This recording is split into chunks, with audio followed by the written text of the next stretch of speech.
We now want to welcome Kat Abreu from the Net Advisory Body and the Honourable Stephen Guilbeault, Minister of Environment and Climate Change, and the Honourable Jonathan Wilkinson, Ministry of Energy and Natural Resources, to the stage.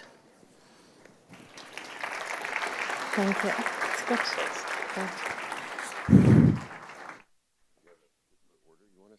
Wherever. I'll sit in this interview chair. All right. Put Stephen in the hot seat. So. Yeah. Where's the hot seat? Right here. Okay. Between us, of course. All right. Morning. Good morning, Catherine. How you guys doing? Good. How are you? Good. Good. Great to see such a full house here today. All right, let's dive right in. So I was reflecting in preparing for this conversation today on how far we've come since 2016, when the first comprehensive climate plan was released, the Pan-Canadian Framework. And in 2016, I think, Minister Wilkinson, you were the Parliamentary Secretary for Environment and Climate Change Canada.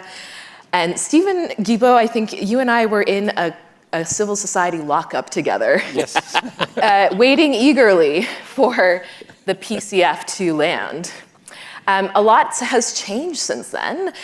Minister Wilkinson, you've gone through 3 separate ministerial appointments. Minister Guilbeault, you entered politics and you've had 2 ministerial appointments since then. And Canadian climate policy has really gone through a revolution. We now have a whole new architecture of goals that are guiding Canadian action on climate change. A few of them have already been mentioned this morning. So we've got the Canadian Net Zero Accountability Act that enshrines our 2030 and our 2050 goals in law. We have the targets to a decarbonized electricity system by 2035, 100% zero emissions vehicles by 2035, methane emissions reductions, an aggressive carbon pricing schedule. We'll talk about that later.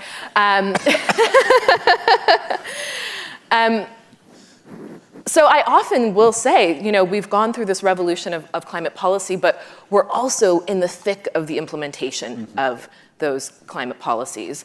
So let's talk a little bit about that. We've had 2 other climate plans since the PCF, most recently the Emissions Reduction Plan. Maybe give me a little bit of insight into this interplay between goal setting and the nitty-gritty of implementation. And just to make the subtext for this question visible to everyone, what the heck is going on with carbon pricing? And why are we all talking about heat pumps all the time?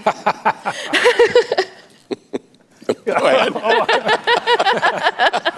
Well, you have more experience doing this than I do, so I thought I'd defer to that. But so thank you so much, Catherine, and thank you for the Climate Institute and all of you for being here this morning.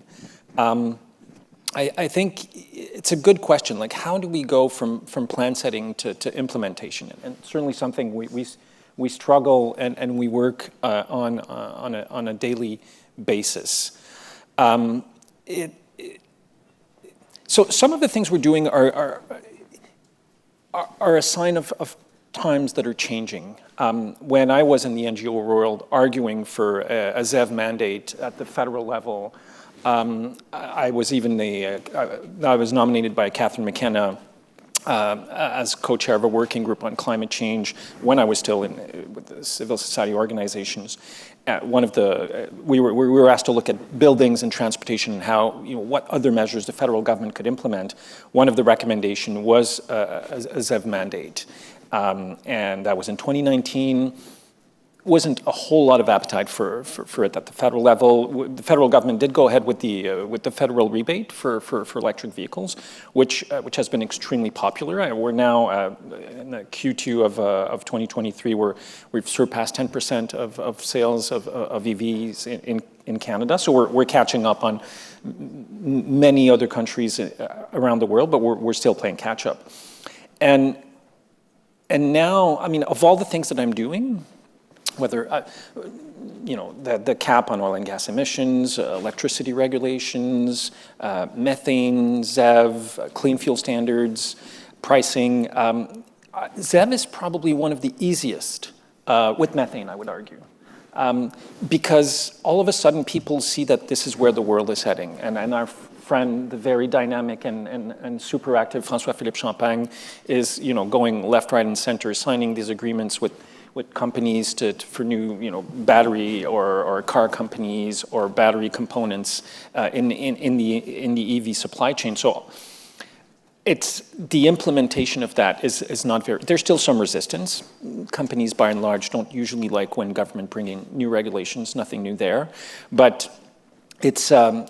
Of all the things I have to do, it's amongst the easiest thing. So implementation is not super challenging on that front. I think, and what makes it easier or harder is whether it's a clear federal jurisdiction or whether it's sort of a shared jurisdiction, like electricity. Federal government has never historically played a very important role on electricity. And now we're coming in with these regulations. Thanks largely to Jonathan, we now have 2 provinces that have come on board supporting the clean electricity regulation, as well as federal investment to help them decarbonize their grid. I suspect we will have other provinces that are also going to come on board soon. We probably won't get all of them, but so different piece of regulations face different levels of challenges when it comes to implementation. On carbon pricing, should I take that? Passing the buck. Listen, I think many of you have heard me say publicly that, in an ideal world, we would not have to create an exemption to our carbon pricing system. We don't live in an ideal world on many different fronts. The reason we created an exemption for home heating oil, we've said, that we've said publicly many times, as well in the question period in the House of Commons. The price of home heating oil has increased substantially faster than for other fuels. It was already more expensive to start with, and fundamentally the reason you put in place a pricing mechanism, whether it's cap and trade or carbon pricing like we do federally, is to incentivize new behaviors, different behaviors, either by individuals, companies. In the case of home heating oil, what we realized is that a lot of people couldn't go to an alternative because they just couldn't afford it. So, which is why we decided to, and from a reduction of greenhouse gas perspective, what we announced 2 weeks ago will accelerate the reduction of greenhouse gas because we're putting more money on the table to help people get off home heating oil. Maybe just a couple things to add on to what Stephen said. On the first part of the question, I agree with everything Stephen said, but it's frustrating often, I think, for a lot of folks that things don't happen more quickly. But it's no different in this space than it is for many companies in terms of developing strategies and then moving to implementation. The best example, I think, is the zero-emission vehicle example. We set targets about deployment some time ago. And those are kind of easy when you think about that. But then you have to think about how do you get to those targets. And that's quite complicated. It actually involves the car manufacturers developing new production facilities or revectoring existing production facilities, bringing on new models and deploying them in line with consumer demand. Consumer demand is a function in part of the price point, but it's also in part a function of where is the infrastructure. And so you actually have to build out the infrastructure because nobody's going to buy an electric car if they can't charge it up. And all of those things follow sort of a natural kind of curve, which is, you saw at the very beginning of electric cars, it was generally high-end cars because it was people who actually had enough money that they could afford to pay for the price difference as you move down that sort of experience curve. Ultimately, we will get to the point where the volumes of electric vehicles being manufactured are sufficient to actually eliminate the need for subsidies. But it takes time to get there, and we are seeing more and more models, particularly models that are more affordable for the average Canadian, come onto the market. At the same time, we are working very hard to build out the electric vehicle infrastructure, but I would tell you that in British Columbia, where I'm from, you can pretty much go anywhere and charge up your car, but that's not true in Quebec. And Quebec is the same, in part because the provinces have actually been helpful in that regard. But if you went to Saskatchewan, that's not true. And if you went to Newfoundland, that's not true. we have more work to do. And you won't get to 100% sales until you've solved the infrastructure and you've actually been able to actually get down not only that price point, but the variety of models that can enable choice for people of different income groups. So it's the same if you go sector by sector by sector. And I would just say we are now in the implementation phase, which is really, really good. Yeah. And we are seeing it accelerate around the world. Anybody who looked at the World Energy Outlook by the IEA a couple weeks ago sees how fast this is moving, which is the good news. But the unfortunate reality is you have to move in a stepwise way or it just doesn't work. Appreciate that. So, what I have kind of heard in your comments there, I mean, first, we've gotten a couple of examples of where we've done well in the implementation phase. And I'm hearing some of the hallmarks of success there are interjurisdictional cooperation, so alignment between where the feds are going and the contributions of other orders of government. Also hearing that there needs to be a portfolio of action. So we're not just talking about carbon pricing up here, everyone. There are many other climate policies on the books, and we need that full portfolio of action to drive in the right direction. I also hear a lot of requests for consistency, in particular from the private sector, who ask for consistency on the direction of travel. And just so we're clear, from your perspectives, we're still in the right direction of travel when it comes to carbon pricing. Yeah, I mean, I think so.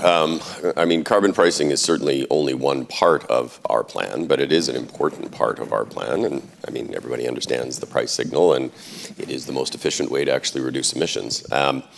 But certainly, it suffers from uncertainty, political uncertainty, right?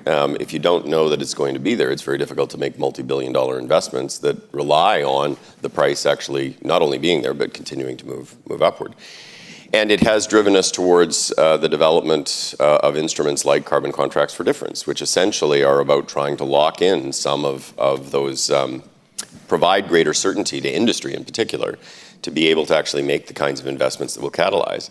I bemoan the debate that goes on in this country on climate policy and on pricing in particular. I think it's very unfortunate. I think it actually inhibits climate action. That's true at the federal level. It's also true with some of the provinces. I actually think that there is an enormous forcing function that actually was discussed in the previous panel a little bit, that is going to increasingly push us towards climate action irrespective of partisan considerations, and that is the economic opportunity that exists there and the economic challenge that is going to be posed by countries like China. Like, again, if folks read the World Energy Outlook, it's actually a little bit frightening how fast China has been working to get ahead in this game. I mean, the significant deployment of renewables in China is in part because they've developed the technology that they can then export. The same thing is true with electric vehicles. Same thing is true with critical minerals and critical mineral supply chains. This is a game in which we are going to have to up our game in terms of being competitive in this space, in conjunction with many of our friends, democratic friends and allies around the world.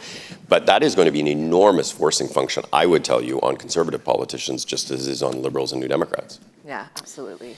And obviously, carbon pricing is a key element of our climate change strategy. And the Department of Environment and Climate Change has provided an analysis that shows that it contributes to about a third of the emissions reduction we've seen. And to understand where we are now, we have to understand where we're coming from. And you were talking about a revolution, I think is the word you used. Remember that when we came in 2015, we were going to blow past our 2030 target by 12%. And now we're 8% according to last inventories, which are 2 years. 2 years ago, we were at 8% below our 2005 level. So it's not just that we've reduced by 8% below 2005 levels. It is that we've eliminated that projected growth in emissions.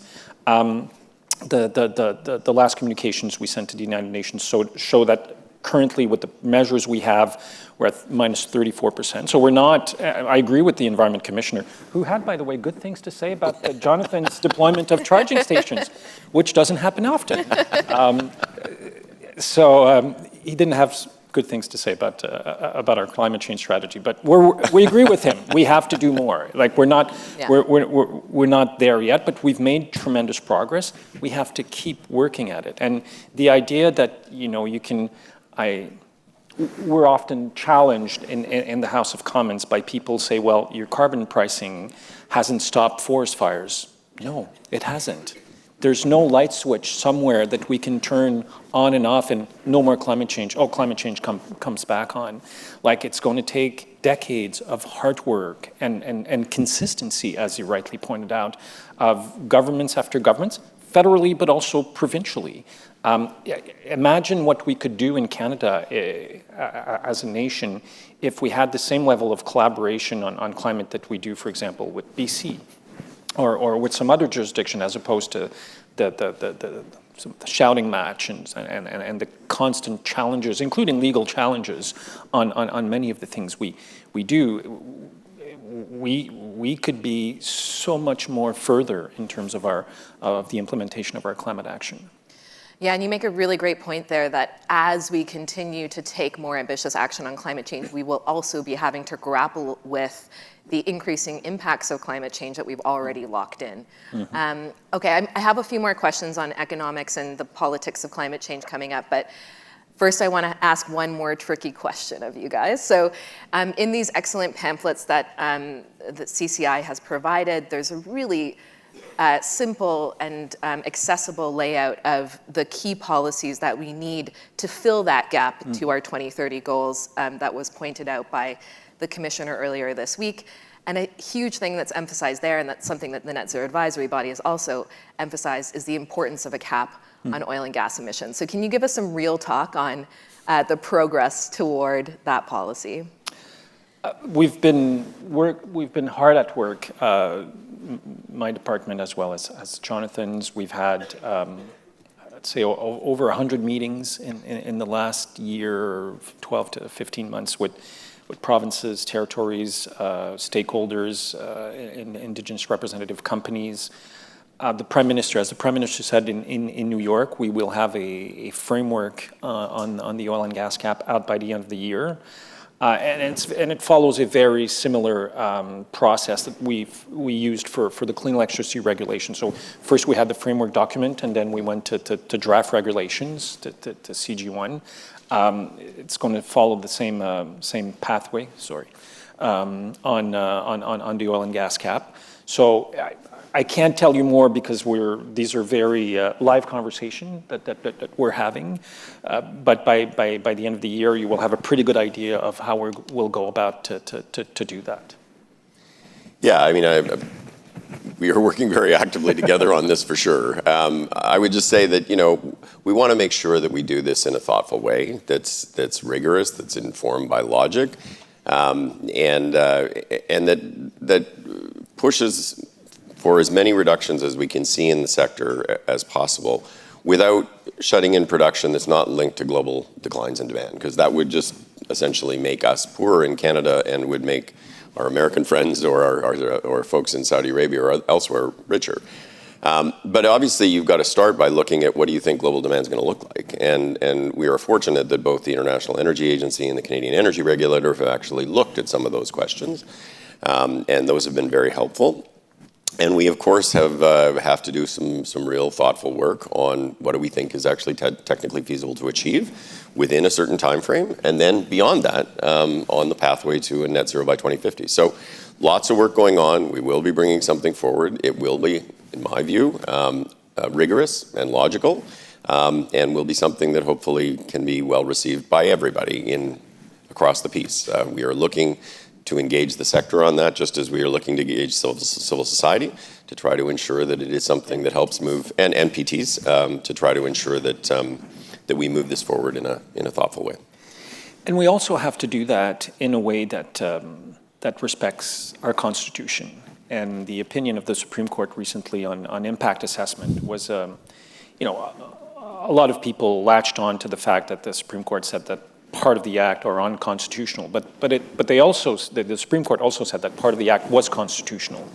But I think we can look at this opinion by the Supreme Court as a bit of a shot across the bow to the federal government, saying you can do a lot of things when it comes to the environment and climate change, but you can't do everything, and you can't overstep your boundaries onto provincial jurisdiction. And often people tell me, you got to commit to phasing out fossil fuel to reduce production. And I'm like, we're the federal government. We don't control the production or the use of natural resources by provinces and territories. So we have to find this right balance that Jonathan was talking about. And it's not always easy. Appreciate you sharing what you can on the progress on that file, ministers, and also reflecting on the importance of everyone kind of pulling together, both at different orders of government within the jurisdiction that they have, and also different sectors pulling together in the same direction to contribute to meeting Canada's overall goals. But of course, the policies that have been put in place to achieve emissions reductions aren't the only things that the Canadian federal government have been doing in the last 7 years to meet our Paris Agreement goals and to meet our legal requirements under the Canadian Net Zero Accountability Act. You've also been making large investments, been developing strategies toward a decarbonized economy in Canada. I think we heard from Ambassador Payette the ways in which the IRA has kind of erased these false lines between climate policy and economic policy, and we're seeing similar innovative policymaking happen in other jurisdictions. So can you give me a little bit of a flavor of where you think Canada stands when it comes to that kind of action? And maybe I'll start with you, Minister Wilkinson. Sure. I mean, I think erase the line is actually a good way of thinking about it. I might even go one step further, which is to say, I don't think you can have an effective economic plan for the future that's not nestled in the considerations around climate change. And I think anybody who thinks that you can ignore climate change and build an economy that's going to thrive in the future is just wrong. And I think the evidence increasingly around the world is telling us that. It's actually something I tell Mr. Poilievre every day in the House of Commons. But I would say Canada is, we are a relatively small country. We are blessed with lots of natural resources, but we are a relatively small country. We're not going to be the best at everything. Thoughtful economic strategies leverage comparative advantages, and so we have to be thoughtful about where Canada has comparative advantages relative to countries around the world. We have focused in a number of areas that actually start by leveraging natural resources. So I would say the critical minerals supply chain is certainly a huge area of opportunity for Canada. That's not just about extraction and the utilization, to be honest, of waste that exists in Canada as a historic mining nation, but it's about the processing, which is something that is also a strategic issue because most of the processing of these things actually presently takes place in China. It's about battery manufacturing, like the Volkswagen plant or the battery plants in Bécancour in Quebec. And ultimately, it's about electric vehicle manufacturing, which is something clearly there is an alignment in terms of supply chains with our friends in the United States. It's about hydrogen production. That's hydrogen production from renewables. It's hydrogen production from gas with carbon capture in Western Canada. Biofuels, and a whole nuclear technology. We will be the first country in the world to have a large-scale small modular reactor running at the Darlington site in 2028. That will create enormous numbers of jobs and economic opportunity for the nuclear supply chain in this country, and there are huge opportunities going forward. So it's about picking spaces and actually working collaboratively to try, with the private sector and with provinces and territories, to try to actually ensure that we're building on that. And this is the part of the equation where, irrespective of partisan differences with some provinces, everybody agrees on the economic opportunity side. Like, Premier Ford is very keen on electric vehicles and on batteries. He's very keen on seeing these kinds of opportunities being seized in the nuclear supply chain. We don't argue about many of these things, even with Premier Smith in Alberta, we actually find common ground on a lot of these economic opportunities. And I would say we are seeing progress. There are many things that have been announced across this country over the last little while. The OECD issued a report this morning that said Canada is now number 3 in the world. Actually, it's tied for number 2 with Brazil in foreign direct investment. That's a huge step for Canada. And it's a function of the fact that people are actually coming here, in part because of the abundance of resources, technology, and well-educated and well-trained people that we have here. And they're also coming because they're looking at what we're doing on climate change and saying, oh, there's a price on pollution. There's all these measures that they're doing to decarbonize their grid. Because as companies, some auto manufacturers have committed to produce a net zero vehicle, carbon neutral vehicle in the near future. So this becomes a competitive advantage for us. But But obviously, I mean, the IRA was a game changer. Anyone around the world who would tell you otherwise would be fooling themselves or lying. I remember when it was announced, we all looked at each other and we went, "Holy moly!" Like, were you that polite? He used a little different word. So, yeah. But Jonathan is right. Like we had to look at, okay, we can't match the Americans dollars for dollars. We just can't do that. So we have to be strategic as to where we will invest those dollars that we can. And that's been really part of the conversation. You need to play to your strength. You can't try and do everything because then you'll spread yourself too thin. And it looks like it's working, but it's not a done deal for sure. But there are signs, like this OECD report from this morning, that shows that clearly the world is noticing what we're doing, and we're attracting a lot of foreign investment here in Canada. So in a context where, in recent history, there's been some investments in places where folks might argue, this is actually just deepening the problem. Do you think we're moving in a direction now where we're striking the right balance between investing in solutions versus investing in the problem? And maybe I'll add a little bit of perspective from the Sustainable Finance Forum that many of us attended here at the Shaw Centre last week. What are the tools that we can be using to continue driving that kind of move toward a decarbonized economy? So I'm talking about green taxonomy and disclosure and those kinds of tools. But I'm also talking about just transition, so the tools that we're using to work with workers and communities. Mm-hmm. Do you want to talk about just transition? Yeah, I mean, I would say, and it was the subject of a lot of the conversation at the forum that Ryan organized last week, which was a great series of conversations, that we do need to move forward on disclosure, and those kinds of things are important to provide the playing field and the guidelines. But certainly moving forward on what we now call sustainable jobs is... I said the dreaded term, I'm sorry. Canadian politics, and, to anyone who's not from around here. And it's interesting because, when you think about that whole conversation, it is about ensuring that there is a future for Canadians and Canadian families who live in every province and territory. It will never, never, never be acceptable for a federal government in this country to say we don't care about one region or another. And I say that as somebody who grew up in Saskatchewan and worked for a former distinguished premier of Saskatchewan.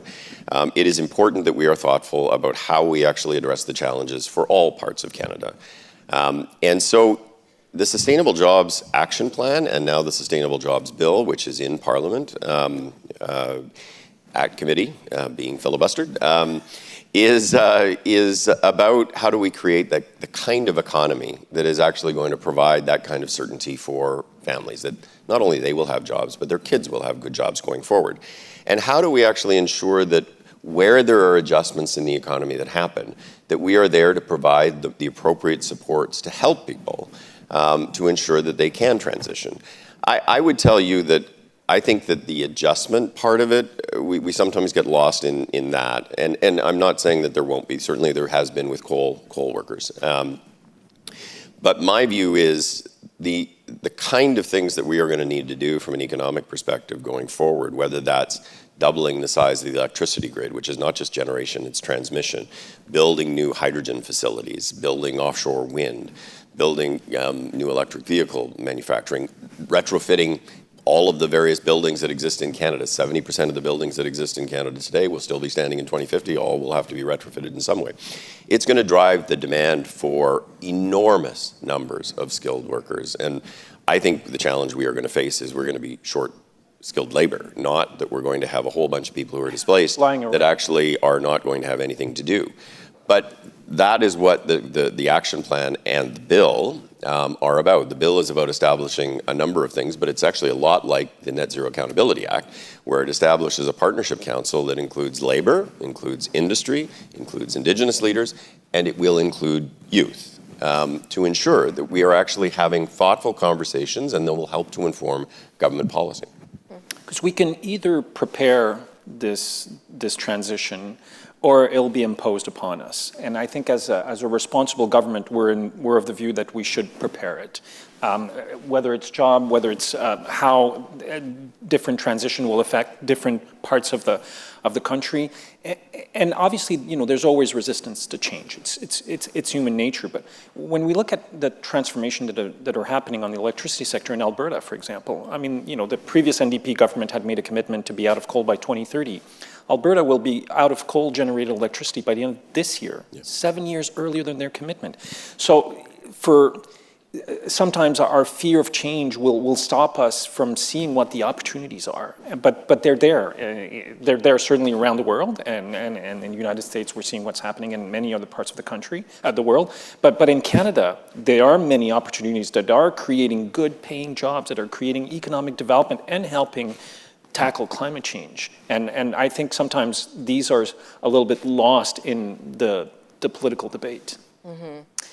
So let me just reflect a few things that I heard there. First, I heard about the importance of thinking through how different parts of the country, different groups of Canadians, different communities across the country can be a part of this transition. And as a Nova Scotian who grew up in Toronto because of failure to plan for the transition out of the cod fishery, I really appreciate this reflection that we need to either plan for the transition or it will be imposed upon us.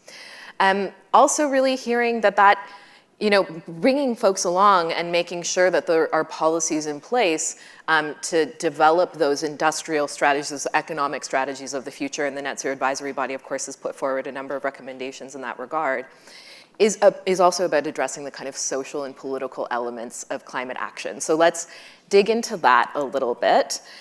Affordability is the name of the game these days, the word on everyone's lips. Destination Zero is part of a new Affordability Action Council that's just launched. And an attitude that we're taking in that council is to say, actually many climate actions are inherently more affordable already. However, some of our climate policy making hasn't necessarily been working to bake those positive social benefits into climate policy so far. And I think we're now getting to a place where we're hearing loud and clear, we need to be more conscientious of doing that. So let's have a little bit of a conversation about how Canadians are brought into this picture, how we address the real lived realities of folks at home, and make sure that this transition is actually making our lives better, not just achieving incremental emissions reductions. Do you want to start, Minister? Yeah, obviously the social and political dynamics have changed a lot since we put in place carbon pricing in 2019, and it's been more difficult recently, more so in Atlantic Canada than in the rest of the country, but certainly not just in Atlantic Canada. It's a combination of things. It's certainly the perception that some of our climate measures are affecting the affordability issue and have become a pocketbook issue for Canadians. The reality is, the Governor of the Bank of Canada said that carbon pricing contributes to 0.15% to inflation in Canada. So it's marginal, but the opposition, one of the opposition party has latched on to this, and it has, very effectively in a series of, easy to understand sound bites, created a political division on this where there wasn't a whole lot. Like we did the 2019 election on carbon pricing. We did a 2021 election on carbon pricing. I mean, there were other issues, but certainly carbon pricing was at the heart of it. Looks like the next federal election will also be a lot about carbon pricing.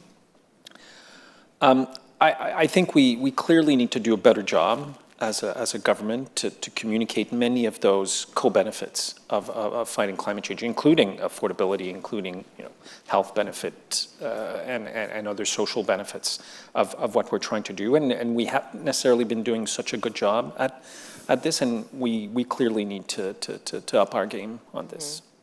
Any thoughts from you, Mr. Wilkinson? Well, I mean, clearly affordability is top of mind for Canadians these days, although I would say it's top of mind for people who live in virtually every advanced economy. And governments around the world are struggling with a number of these issues in the aftermath of COVID and the supply chain disruptions and everything else. It's not something that's unique to Canada. I think President Biden is having some of those challenges as well. But certainly all of our European colleagues, that's not to dismiss the issue. It's just to say this is a global phenomenon. At the end of the day, the bulk of affordability issues that come into play in the context of climate change do relate to how people heat their homes, how people transport themselves, and then associated issues around supply chains that actually may have an impact on affordability. We have to think about how we develop solutions, engage with people in a manner that actually helps them to address affordability and to take climate action. It's not always simple. The heat pump thing is actually a good example of that. The problem is the upfront capital costs. But over the long term, particularly for those on heating oil, but also in many cases for those on natural gas, it's actually more affordable in the long term. And it actually makes your life better. Like in British Columbia, all of our houses were built before the impacts of climate change when it never got to 30 degrees in BC. A heat pump gives you air conditioning. None of the houses in BC have air conditioning, like none, I can tell you personally. They don't have air conditioning. And at 32 degrees in British Columbia, it's pretty unbearable in your house. The same thing is true with electric vehicles. We have to find ways to make them more affordable. Part of the subsidies that we offer to help buy down the costs is about that, because at the end of the day, it's a better driving experience and it's cheaper. So it will be more affordable. And I think you have to try to figure out how you get to the point where people can see the affordability benefits. Sometimes that it requires making investments to help people to get to the point where they actually can see those benefits. Sometimes it's actually going to involve us having to find ways to better mobilize private capital to help people to get there. Like in the building space, the government's never going to have enough money to do all of the retrofits for everybody in the building space itself. We are going to have to find mechanisms through which we can actually create models, business models, that will help people to realize the benefits associated with implementing some of the things that can be done, but for which there is a barrier. And so we have to be thoughtful about affordability. If we pose climate action as being against affordability, we probably will not win this argument. And Jonathan gave a number of good examples of measures that are being deployed which will help people with affordability, whether it's transportation, whether it's home heating, whether it's home energy retrofits. And speaking of building, I probably should give a shout out to Paul Merlot, who's joined the Net Zero group. Welcome. I have a special connection with Paul Merlot, full disclosure. They were the contractor that built the Maison du Développement Durable, a project at Équiterre where I used to work with, piloted. First LEED Platinum, commercial LEED Platinum building in Quebec some years ago. So welcome amongst the group. And we need more of those type of companies who will help us, certainly in the building sector, meet those challenges. Mm-hmm. All right, I do want to actually get to what are our next steps then, and what are the roles of these various actors in taking us in the next steps forward. But first, let me just ask this. In your comments, you said, these challenges that we're facing here in Canada around the implementation phase of climate action and this kind of false dichotomy between affordability and climate action that's being brought up. For the record, there is no affordability without a livable climate, but do you think, however, that's happening all around the world? Definitely the case. But do you think there's something different about the ways in which these conversations get polarized in Canada? I don't think it's much different than the way they get polarized in the US or in Europe or in many other countries. I have these type of conversations with some of my peers from all around the world. We have a WhatsApp chat group that's 30, 35 of us. Officials hate this. A bunch of ministers talking to each other, unfiltered, unsupervised. Never know what could happen. But it's not. In the EU, we're seeing it in many different. People are angry right now. People are challenged. In terms of affordability and coming out of COVID, they thought things would be better. They're not. and people are angry, and they're directing this anger largely at their leaders, at their governments. Even here in Canada, we went from a bunch. If you look at polling, for example, we had a bunch of premiers who were rock stars during COVID. I mean, François Legault had near North Korean scores in terms of his polls. It was incredible. The man walked on water, and now, it's not looking super good.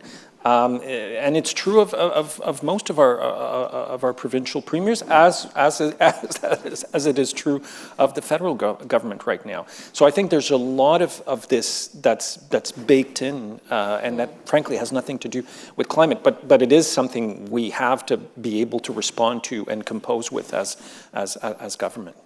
I think the one addition, I agree with all of that, but I think the one dimension in Canada which probably is additive to that is we do have 4 provinces, and 3 in particular, that are the number one part of their economy is oil and gas.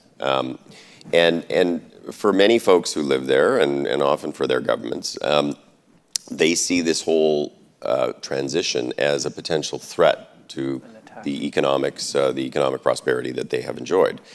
And that's the conversation that we actually need to take head on, which is there are enormous opportunities, including decarbonizing the oil and gas sector itself, that are much better addressed if we can find pathways to work together rather than opposed. But the natural reaction for human beings is to be a bit concerned about a change that is unknown, and that is a change that will affect fundamentally some of the things that happen in your economy. And so we have to find ways to have better conversations with the provinces. We recently set up a working group with Alberta to focus on some very challenging issues that they have concerns about, like clean electricity regulation. And I will tell you that I know the public discourse is a bit different, but at that table where the officials are working, it's actually been a very productive exercise. And I think it's been good for both sides of that conversation. I would love to have the same thing with my where I grew up in Saskatchewan. They've told us basically to pound sand. So at some point, I would like to be able to engage that conversation more effectively. But I will tell you that we need to continue to try, because that is a different piece in Canada relative to certainly our European friends. Mm-hmm. And also helpful to hear that you guys are in your WhatsApp chats working through this together. Okay, so looking forward, what is it that we have to be doing in order to close that gap to our 2030 goals, be on track to 2050, and make sure that we're bringing Canadians along with us? And I might ask that you give me each give me your top 2 next steps looking forward of what we need to be doing. Definitely methane. So we have already regulations to reduce methane emissions by at least 40% in the oil and gas sector by 2025. We will likely get there before that. We will be presenting new regulations to get to at least 75% methane reduction, as the Prime Minister announced in New York. And the work we're doing, notably with the Americans, but as well as many other countries on methane. Like if we collectively make a concerted effort to virtually eliminate methane emissions, whether it's from the oil and gas sector or landfills and a few other applications, we can shave off almost 1 degree Celsius of warming towards 2100. That's massive, and it's largely a technology, like it's one of those less complicated things that we can do. It's largely about technology. So methane, most definitely, and the other one is obviously the oil and gas cap. Like we can't get to our 2030 targets without the oil and gas cap. Thank you, Minister. Modest approval in the room. Clearly, I need to work on my communications on that. People are just unsure whether they can clap, but I think that was a very warranted applause. Let me take the sort of economic side of the equation, which is, and it goes back to what we were talking about before, which is this is now, in my mind, a lot about implementation. So for us, the 2 key tools that I think will enable a lot of investment that's been just sitting on the sidelines waiting are the completion of the investment tax credits so that people actually know what they have access to. They were intended to be a competitive response to the Inflation Reduction Act in the United States. Those tax credits in the United States have existed and are available now for over a year. We need to get that finished so that companies can actually make investment decisions based on those. The second are carbon contracts for difference, which we have largely housed in the Canada Growth Fund. The Canada Growth Fund is now up and running, made its first investment in Calgary just a couple weeks ago. It is a very impressive group of folks, and I look forward to seeing them being able to move that contracts for difference conversation moving forward. And I actually think that we will see some pretty big moves from an economic perspective going forward. Okay, and I'll add one thing that I've heard both of you say, which is that we also need everyone to be working together. So we need the provinces and territories to be doing what they can be doing, Indigenous communities to be doing what they can be doing, and civil society and Canadians to also be contributing their share. Can I add one more thing? Actually, you said two, but I'm going to add three. We also have been talking a long time about economic reconciliation with Indigenous peoples. We've talked about services, we've talked about governance a lot, but the economic side of the equation is as important as those. And so one of the things that we have been working on very hard within the government is thinking about financial tools that can enable Indigenous communities to be direct participants in projects moving forward, to be part of this conversation, to see long-term economic benefits flowing back to their communities for projects that take place on their traditional territories. That is a matter of social justice, but it is also a matter of better aligning interests to allow the transition to move forward. And I am hopeful that we will have some more to say about that in the near term. Excellent. And since you gave Jonathan a third one, I'll take the third one. I got to be fair.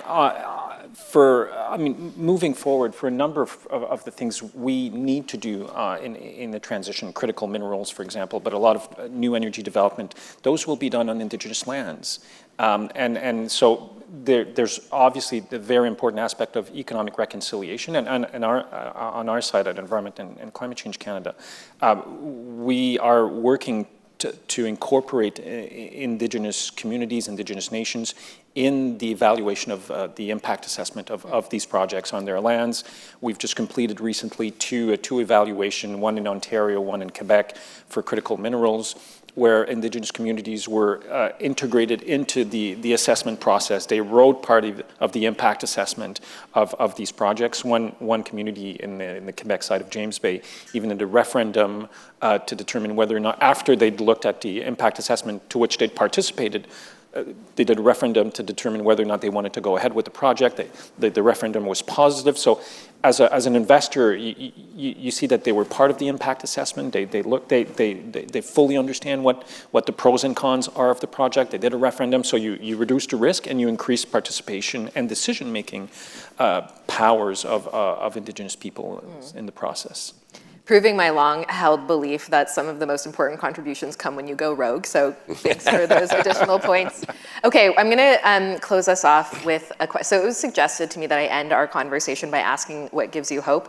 I have to admit that I have a little bit of an internal eye roll when people ask me what gives me hope, because the reality is that I often do my work even when I'm not feeling very hopeful. But my commitment to continuing to do this work and the community that I do this work with is what keeps me going. So I want to ask each of you, what keeps you going in this work? You've both been at it for a very long time in various roles. We face the myriad challenges, both personal, I'm sure, and political and in the kind of larger society. What is it that keeps you going in this work?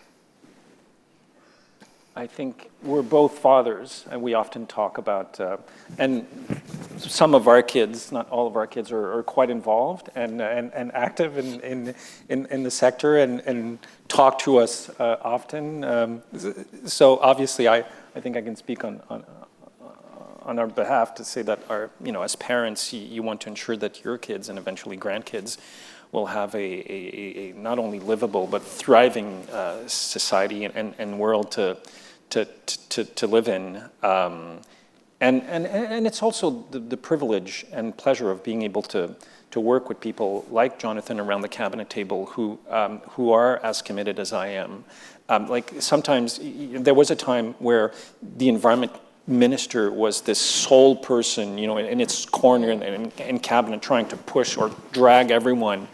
And it's not that anymore. Like I'm never, we're never alone on these things. There's so much support now. It doesn't mean that it's not challenging and that we don't have strong, robust discussions, because you can agree on what needs to be done, but how do you do it? What's the best way?